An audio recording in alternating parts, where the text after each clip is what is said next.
Assalamu alaikum. This presentation is on the study power, the interpretation of what it means that a study power is 90% and its application in calculating the sample size required in a study. This imaginary example may help in understanding what is a study power.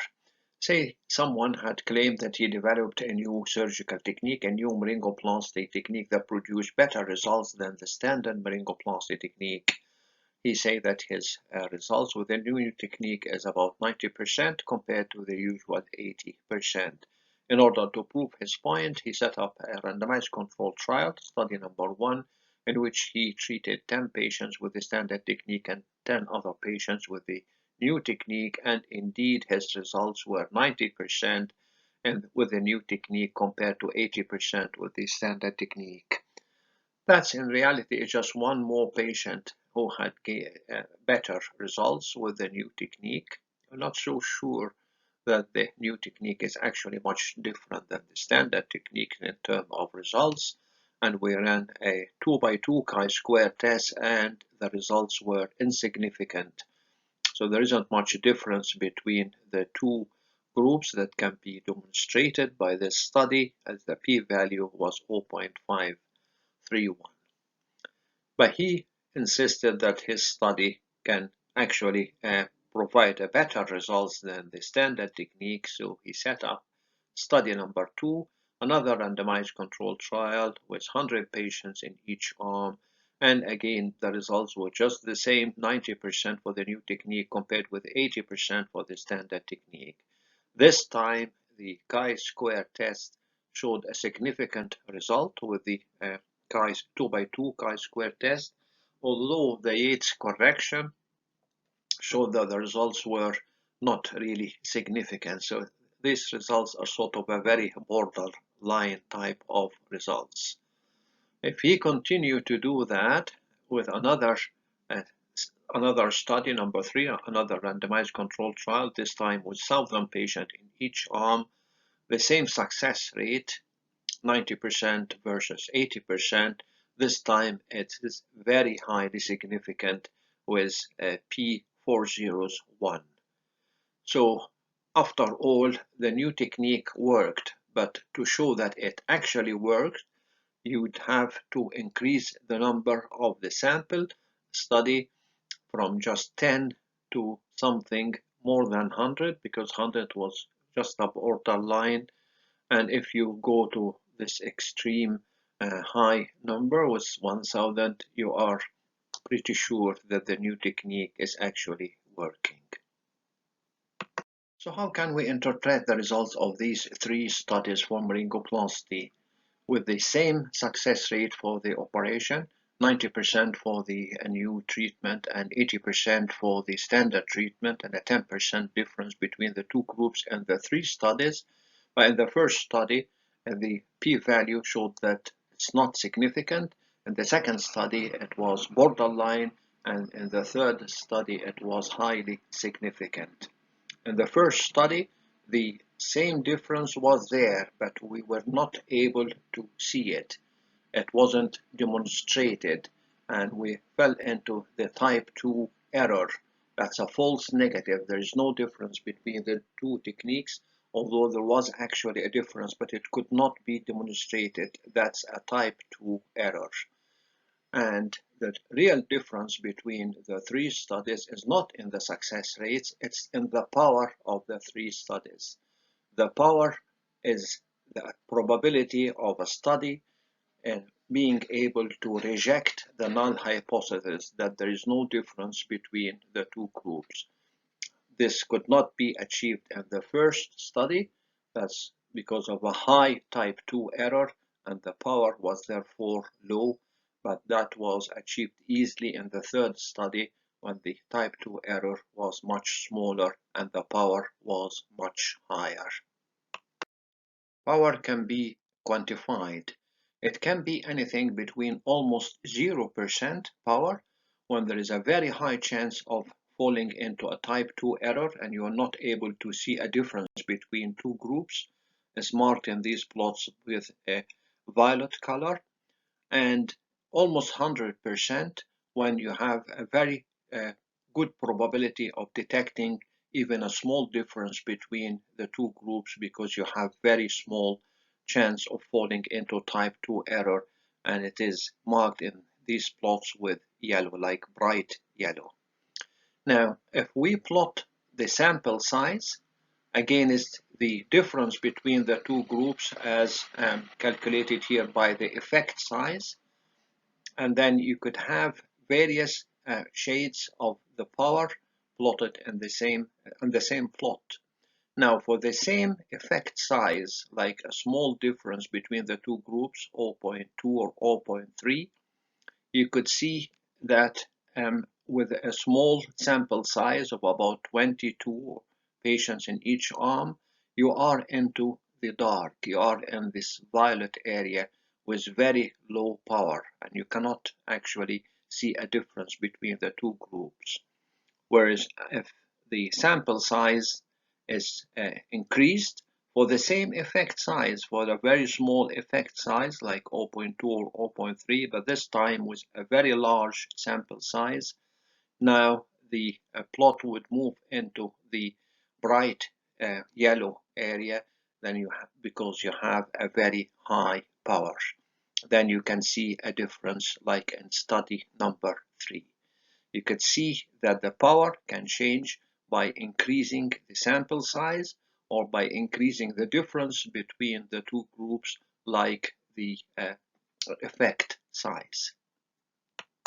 So when we want to check the difference between any two sets of groups or scores, say results from a standard treatment in violet and a new treatment in green, we know that 95% of the results from the standard treatment would be within 2 standard deviations plus or 2 standard deviations minus the mean of the standard treatment.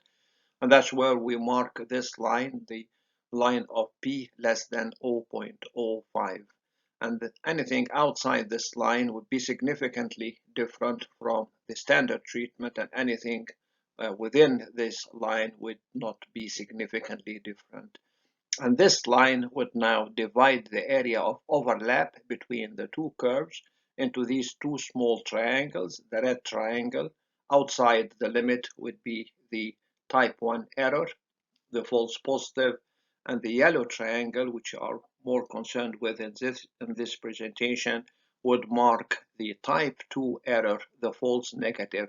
These are results that are actually different from the standard treatment, but could not be seen because the power of the study was not too high and was therefore marked as false negative. The power is the ability to see a difference between these two groups if there is a difference, and it is therefore proportionate to the type 2 error. Power is in reality 1 minus type 2 error, where 1 is the whole distribution and minus this triangle, the type 2 error, so power is the rest of this distribution. The less the type 2 error, the more the power, and vice versa. So how can we improve the power of a study? Now, obviously, increasing the sample size would be one step towards increasing the power. The larger the sample size, the closer you are to high power.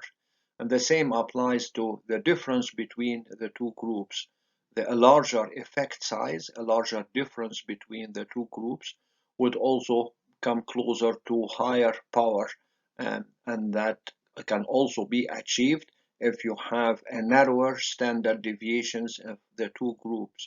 A narrower standard deviation would give a better effect size, and you'll be closer to high power.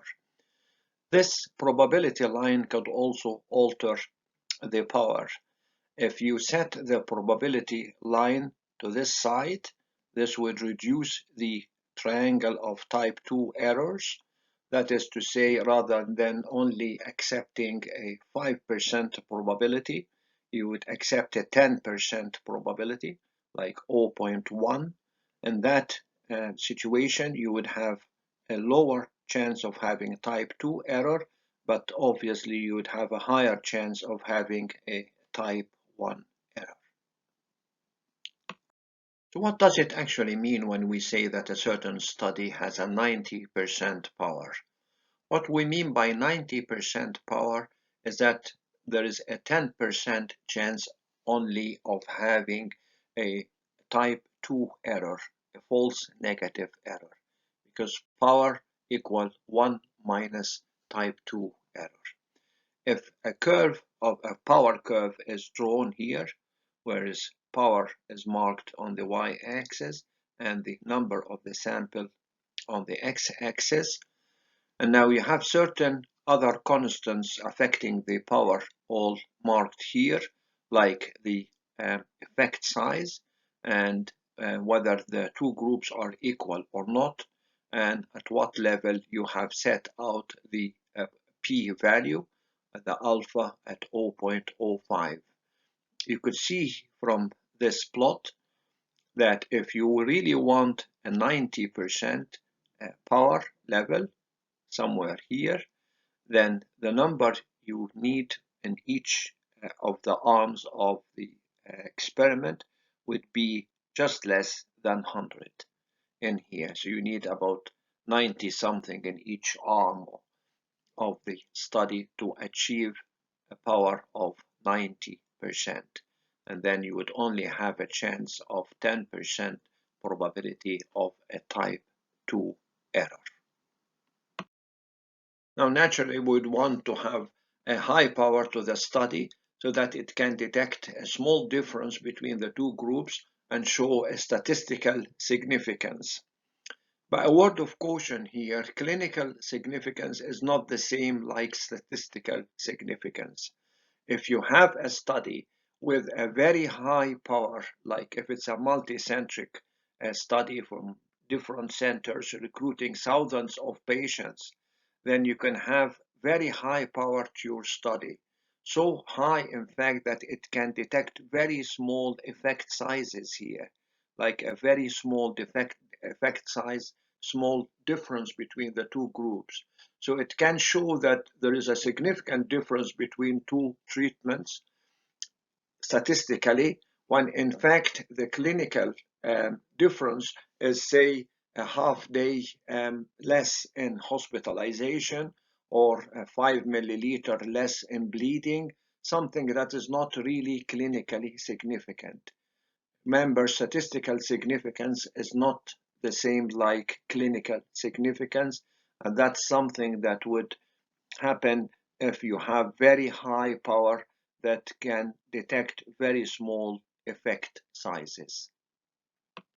By this, we come to the end on this presentation on the study power and what does it mean to have a 90% study power. The application of this in determining the sample size will be discussed in the next presentation. Assalamu alaikum.